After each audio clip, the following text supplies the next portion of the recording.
আসসালামু আলাইকুম। Matiranga online primary স্কুলের পক্ষ থেকে সবাইকে শুভেচ্ছা জানাচ্ছি। শুভ সকাল। আর আমি আপনাদের সাথে আছি শারমিন সুলতানা, সহকারী শিক্ষক, মানিকছড়ি মুসলিম পাড়া সরকারি প্রাথমিক বিদ্যালয়, মানিকছড়ি, খাগড়াছড়ি পার্বত্য জেলা।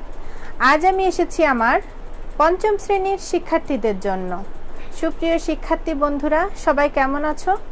আশা করছি আল্লাহর রহমতে ভালো আছো, আমিও ভালো আছি। আজকে আমি তোমাদেরকে পঞ্চম শ্রেণীর বাংলা বিষয়ের উপর একটি পাঠ নিয়ে আলোচনা করব। আশা করছি সবাই পাঠটি মনোযোগ দিয়ে দেখবে, শুনবে এবং বোঝার চেষ্টা করবে। তাহলে চলো বন্ধুরা, আমরা আমাদের পাঠে চলে যাই। সবাই বই, খাতা, কলম নিয়ে বসে পড়ো আমার লাইভ ক্লাসের সামনে। ঠিক আছে বন্ধুরা? আশা করছি সবাই বই, খাতা, কলম নিয়ে বসেছ।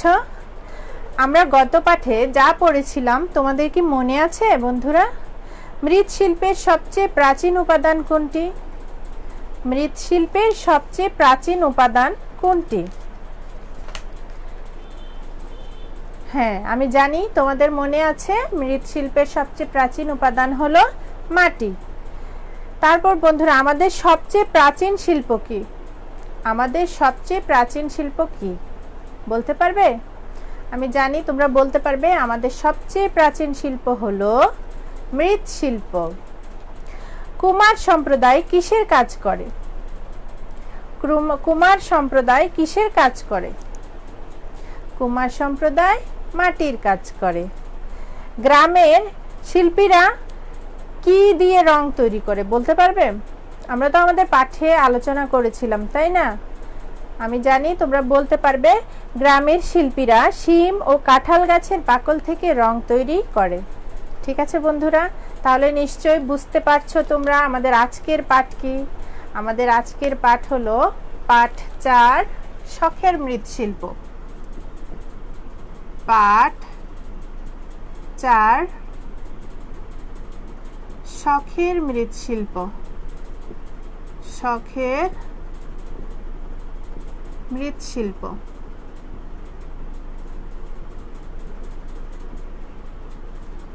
পাঠ 4, শখের মৃৎশিল্প। আজকে আমরা মাটির থেকে নিয়ে যাব পর্যন্ত পড়ব। মাটির থেকে নিয়ে যাব পর্যন্ত পড়ব।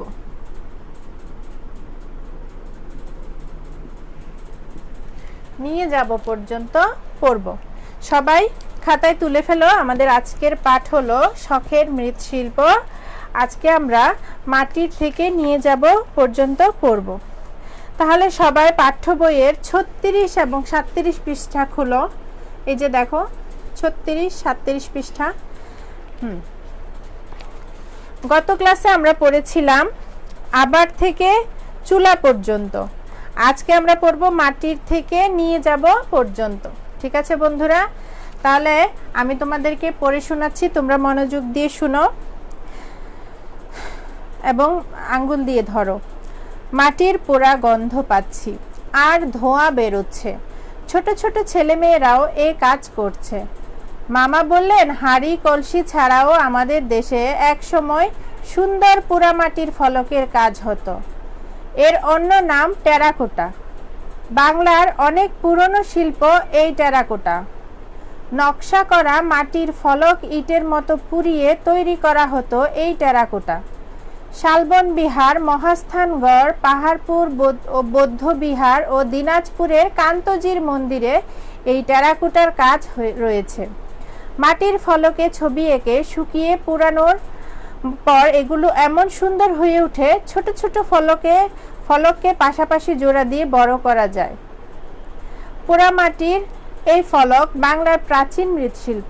মামা বললেন, টেরাকোটা বা পোড়ামাটির এসব কাজ এ দেশে শুরু হয়েছে 1000 বছর আগে। আজকাল কি পোড়ামাটির এই শিল্পচর্চা হয় না? মামার কাছে জানতে চাইলাম আমরা। মামা বললেন, আজকাল ওরকম টেরাকোটা হচ্ছে না বটে, তবে পোড়ামাটির নকশার কদর বেড়েছে। সরকারি বেসরকারি ভবনে আজকাল সৌন্দর্য বাড়ানোর জন্য নানা রকম নকশা করা মাটির ফলক ব্যবহৃত হচ্ছে। আমাদের দেশের কুমাররা এসব তৈরি করছেন। বললাম, আমরা এসব পোড়ামাটির কাজ দেখতে চাই। মামা বললেন, সুযোগ মতো একসময় তোমাদের শালবন বিহারে নিয়ে যাব। ঠিক আছে বন্ধুরা, আশা করছি শুনেছো। তাহলে তোমরা একবার পড়ো, আমিও তোমাদের সাথে পড়ছি, তোমরাও পড়তে থাকো। পোড়ামাটির গন্ধ পাচ্ছি আর ধোঁয়া বেরোচ্ছে, ছোট ছোট ছেলেমেয়েরাও এই কাজ করছে। মামা বললেন, হাঁড়ি কলসি ছাড়াও আমাদের দেশে একসময় সুন্দর পোড়ামাটির ফলকের কাজ হতো। এর অন্য নাম টেরাকোটা। বাংলার অনেক পুরনো শিল্প এই টেরাকোটা। নকশা করা মাটির ফলক ইটের মতো পুড়িয়ে তৈরি করা হতো এই টেরাকোটা। শালবন বিহার, মহাস্থানগড়, পাহাড়পুর বৌদ্ধবিহার ও দিনাজপুরের কান্তজির মন্দিরে এই টেরাকোটার কাজ রয়েছে। মাটির ফলকে ছবি এঁকে শুকিয়ে পুরানোর পর এগুলো এমন সুন্দর হয়ে ওঠে, ছোট ছোট ফলককে পাশাপাশি জোড়া দিয়ে বড় করা যায়।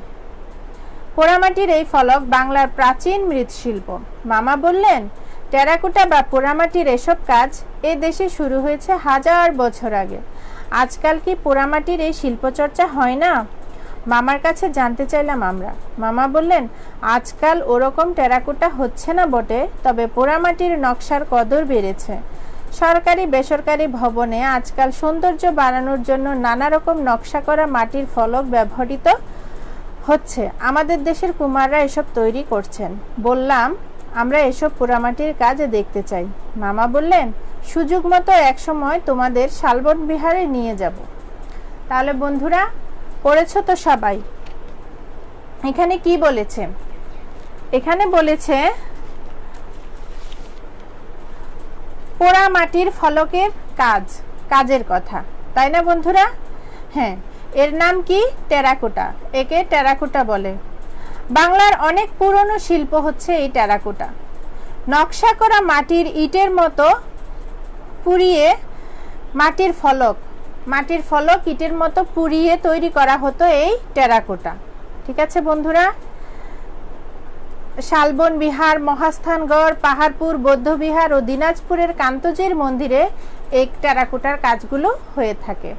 মাটির ফলকে একে শুকিয়ে পুরানোর পর এগুলো এমন সুন্দর হয়ে ওঠে, ঠিক আছে, তখন কি করা যায়? পাশাপাশি জোড়া দিয়ে বড় করা যায় ফলককে। ছোট ছোট ফলকগুলোকে পাশাপাশি জোড়া দিয়ে বড় করা যায়। পোড়ামাটির এই ফলক বাংলার প্রাচীন মৃৎশিল্প। অনেক আগে থেকেই এই পোড়ামাটির ফলক, বাংলার প্রাচীন কাল থেকেই এই পোড়ামাটির ফলক রয়েছে। মামা বললেন, টেরাকোটা ও পোড়ামাটির কাজ এসব এ দেশে শুরু হয়েছে হাজার বছর আগে। তাহলে এই টেরাকোটা এবং পোড়ামাটির কাজ শুরু হয়েছে হাজার বছর আগে থেকে। আজকাল এই পোড়ামাটির শিল্পচর্চা হয়, তবে আগের মতো হয় না। কিন্তু টেরাকোটা হচ্ছে না, তবে পোড়ামাটির নকশার কদর হচ্ছে। সরকারি বেসরকারি ভবনে সৌন্দর্য বাড়ানোর জন্য নানা রকম নকশা করা মাটির ফলক আজকাল ব্যবহৃত হচ্ছে। আমাদের দেশের কুমাররা এসব তৈরি করছেন।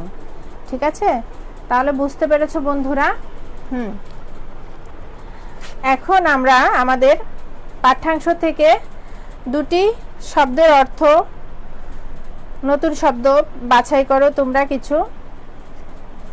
আমিও বাছাই করে তোমাদেরকে লিখে দিচ্ছি, বোর্ডে আমার সাথে মিলিয়ে নাও।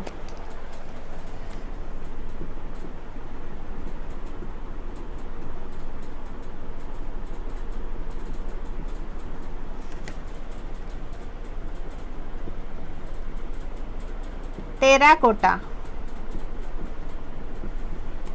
টেরাকোটা, তারপর শালবন বিহার,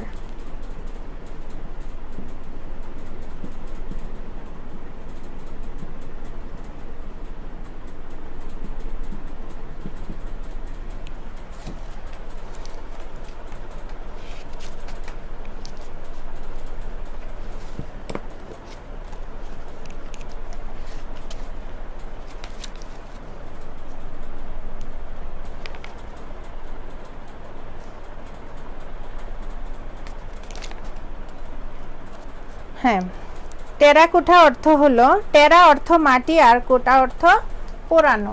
টেরাকোটা অর্থ মাটি পোড়ানো, মাটি পোড়ানো।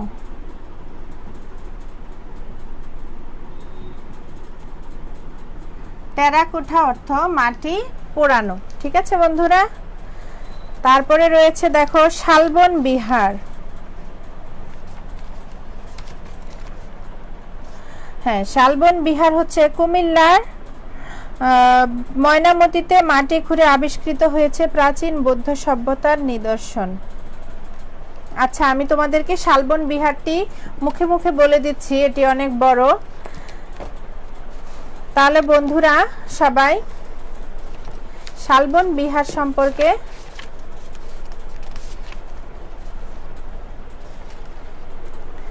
কুমিল্লার ময়নামতিতে মাটি খুঁড়ে আবিষ্কৃত হয়েছে প্রাচীন বৌদ্ধ সভ্যতার নিদর্শন। অষ্টম শতকের এই পুরাকীর্তি বাংলাদেশের প্রাচীন সভ্যতার পরিচায়ক। শালবন বিহারে পাওয়া গেছে নানা ধরনের পোড়ামাটির ফলক। তাহলে দেখো, আমরা আমাদের পাঠ্য বইয়ের সবাই 40 পৃষ্ঠাটি খোলো, সবাই পাঠ্য বইয়ের 40 পৃষ্ঠাটি খোলো। দেখো এখানে 7 নম্বরে বলেছে নিচের কথাগুলো বুঝে নিই। আমরা তো শুনেছি, আমাদের আজকের পাঠে ছিল কান্তজির মন্দির, পাহাড়পুর, শালবন বিহার, মহাস্থানগড়। তাহলে আমরা এগুলি সম্পর্কে একটু জেনে নিই। কান্তজির মন্দির কি? 1752 খ্রিস্টাব্দে মহারাজা রামনাথ রায় দিনাজপুরের কান্তজির মন্দির নির্মাণ করেন। এই মন্দিরের গায়ে স্থাপিত অপূর্ব সুন্দর টেরাকোটা বাংলার মাটির প্রাচীন শিল্পের প্রাচীন নিদর্শন। তাহলে কি রয়েছে? এই মন্দিরের গায়ে স্থাপিত অপূর্ব সুন্দর টেরাকোটা, দেখছো? টেরাকোটা অর্থ কি? মাটি পোড়ানো। এই যে টেরাকোটা বাংলার মাটির শিল্পের প্রাচীন নিদর্শন এই মন্দিরের গায়ে রয়েছে, দেখেছো? ছবিতে দেখো। পাহাড়পুর, তারপরে রয়েছে পাহাড়পুর। নওগাঁ জেলার পাহাড়পুরে আবিষ্কৃত হয়েছে প্রাচীন বৌদ্ধ সভ্যতার নিদর্শন সোমপুর বিহার। এই সোমপুর বিহারের আশপাশের বড় বৌদ্ধ মন্দিরে পাওয়া গেছে অনেক সুন্দর টেরাকোটা। এগুলি অষ্টম শতকের, অর্থাৎ আজ থেকে প্রায় 1200 বছর আগের তৈরি। তাহলে দেখো পাহাড়পুরেও রয়েছে। পাহাড়পুর দেখেছো? নওগাঁ জেলার পাহাড়পুরে আবিষ্কৃত হয়েছে প্রাচীন বৌদ্ধ সভ্যতার নিদর্শন সোমপুর বিহার। এই সোমপুর বিহারের আশেপাশের বড় বৌদ্ধ মন্দিরে পাওয়া গেছে অনেক সুন্দর টেরাকোটা। এখানেও অনেক সুন্দর টেরাকোটা পাওয়া গেছে। এগুলি অষ্টম শতকের, অর্থাৎ আজকে থেকে প্রায় 1200 বছর আগের তৈরি। তাহলে পাহাড়পুরে রয়েছে আজকে থেকে 1200 বছর আগের তৈরি টেরাকোটা, তাই না? তারপর দেখো শালবন বিহার আসছে। কুমিল্লার ময়নামতিতে মাটি খুঁড়ে আবিষ্কৃত হয়েছে প্রাচীন বৌদ্ধ সভ্যতার নিদর্শন। তাহলে এটা হচ্ছে কুমিল্লার ময়নামতিতে। অষ্টম শতকের এই পুরাকীর্তি বাংলাদেশের প্রাচীন সভ্যতার পরিচায়ক। শালবন বিহারে পাওয়া গেছে নানা ধরনের পোড়ামাটির ফলক। এগুলিও 1200 বছর আগের তৈরি। ঠিক আছে বন্ধুরা, অষ্টম শতকে যেহেতু, এগুলিও 1200 বছর আগের তৈরি টেরাকোটা। তারপর দেখো মহাস্থানগড়। বগুড়া শহর থেকে 18 কিলোমিটার উত্তরে করতোয়া নদীর তীরে অবস্থিত মহাস্থানগড় যীশুখ্রিস্টের জন্মের পূর্বে 3য় থেকে পরবর্তী 15 শতকে বাংলার এ প্রাচীন নগর গড়ে ওঠে। মহাস্থানগড়ে পাওয়া গেছে অনেক পোড়ামাটির ফলক, পাত্র, অলংকার ও মূর্তি। তাহলে মহাস্থানগড়ে পাওয়া গেছে, এটা হচ্ছে বগুড়া থেকে 18 কিলোমিটার উত্তরে করতোয়া নদীর তীরে অবস্থিত মহাস্থানগড়, এবং এখানে পাওয়া গেছে মাটির পোড়ামাটির ফলক, পাত্র, অলংকার ও মূর্তি। ঠিক আছে বন্ধুরা, আশা করছি তোমরা এগুলি বুঝতে পেরেছো। আর টেরাকোটা অর্থ হচ্ছে মাটি পোড়ানো। ঠিক আছে, আর আমরা শালবন বিহার, কান্তজিৎ মন্দির, পাহাড়পুর, মহাস্থানগড় এগুলি সম্পর্কে জানলাম। তাহলে বন্ধুরা সবাই আমাদের পাঠ্য বইয়ের, আচ্ছা আমরা এতক্ষণ যে পাঠ্যাংশটি নিয়ে আলোচনা করেছি তা থেকে তোমরা কি বলতে পারবে টেরাকোটা কি? এখন তো টেরাকোটা শব্দের অর্থটা আমরা জেনেছি, তাই না? তাহলে টেরাকোটা কি, এটা কি তোমরা বলতে পারবে বন্ধুরা? আশা করছি তোমরা টেরাকোটা কি বলতে পারবে। তারপরে আমি তোমাদেরকে বলে দিচ্ছি, টেরাকোটা হলো পোড়ামাটির ফলক। পোড়ামাটির ফলক এটি এদেশের অনেক পুরনো মাটির শিল্প। নকশা করা মাটির ফলক ইটের মতো পুড়িয়ে টেরাকোটা তৈরি করা হতো। মাটির ফলকে ছবি এঁকে শুকিয়ে পুরানোর পর ছোট ছোট ফলককে পাশাপাশি জোড়া দিয়ে বড় করা যায়।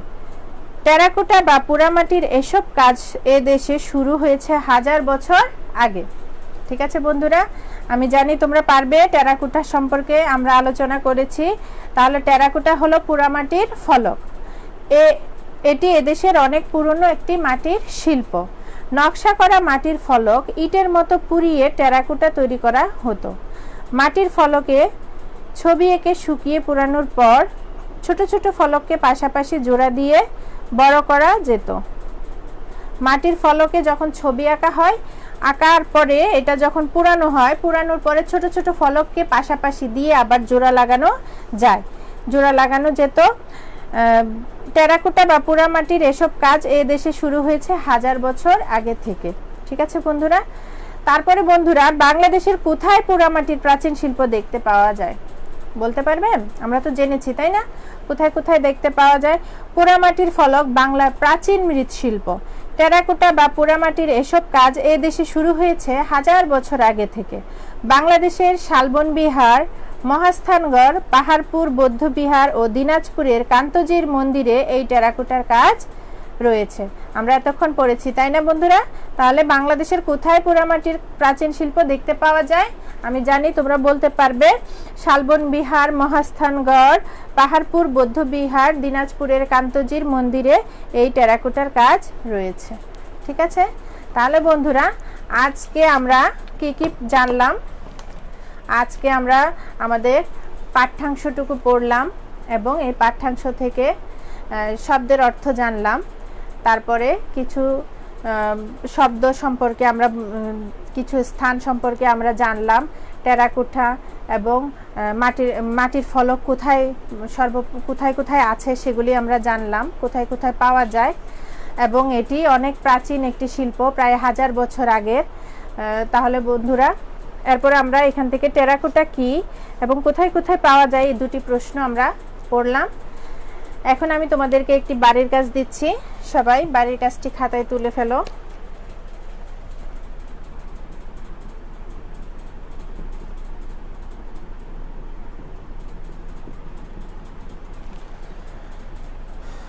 বাড়ির কাজ। মাটির শিল্প কেন আমাদের ঐতিহ্য ও গৌরবের বিষয়?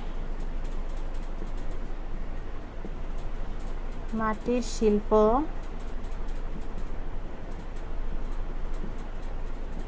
কেন আমাদের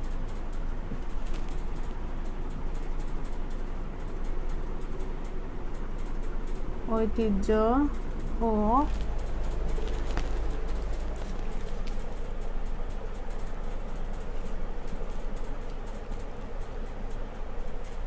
গৌরবের বিষয়। মাটির শিল্প কেন আমাদের ঐতিহ্য ও গৌরবের বিষয়।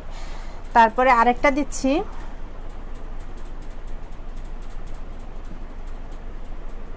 মামার বাড়ি রসের হাড়ি।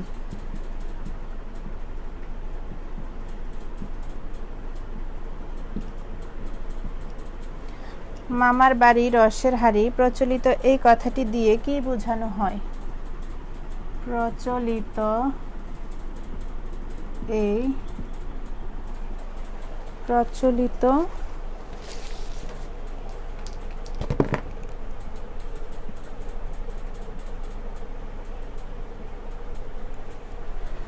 এই কথাটি দিয়ে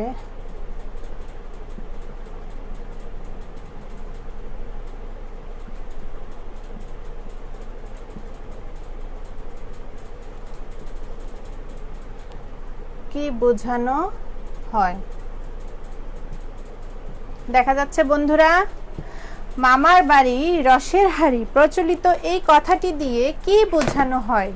মাটির শিল্প কেন আমাদের ঐতিহ্য ও গৌরবের বিষয়। দুটি প্রশ্ন আমি তোমাদের জন্য রেখেছি। মাটির শিল্প কেন আমাদের ঐতিহ্য ও গৌরবের বিষয়, আর দুই, মামার বাড়ি রসের হাড়ি এই প্রচলিত এই কথাটি দিয়ে কি বোঝানো হয়। তাহলে বন্ধুরা সবাই বাড়ির কাজটি খাতায় লিখে ফেলো, এবং আমি প্রত্যেক দিনে প্রত্যেকবারের মতো আমি তোমাদেরকে একটি ওয়ান ডে ওয়ান ওয়ার্ড দিচ্ছি। ওয়ান ডে ওয়ান ওয়ার্ড, তোমরা এটিও খাতায় লিখে ফেলো। One day one word. আমরা গত পাঠে পড়েছিলাম আষ্টে পৃষ্ঠে। আষ্টে পৃষ্ঠে অর্থ কি? সারা শরীরে। আজকে আমরা পড়ব আমির। আমির অর্থ কি? আমির অর্থ বড় লোক।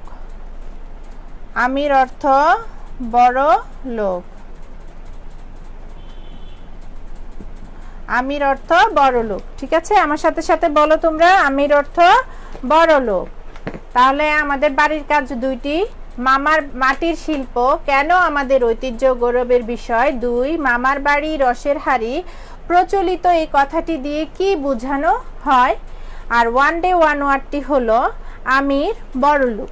ঠিক আছে বন্ধুরা, আশা করছি সবাই বাড়ির কাজ খাতায় লিখে ফেলেছো। তাহলে বন্ধুরা আজকে তারিখ দিয়ে বাড়ির কাজটি করে ফেলবে, যদি পারো আমার মেসেঞ্জারে পাঠিয়ে দিবে। আর অবশ্যই তোমরা বিদ্যালয় খোলার পর তোমাদের ক্লাস টিচারকে দেখাবে। ঠিক আছে বন্ধুরা, তাহলে সবাই ভালো থাকো, সুস্থ থাকো, এই কামনায় আমি তোমাদের কাছ থেকে বিদায় নিচ্ছি। সবাইকে ধন্যবাদ।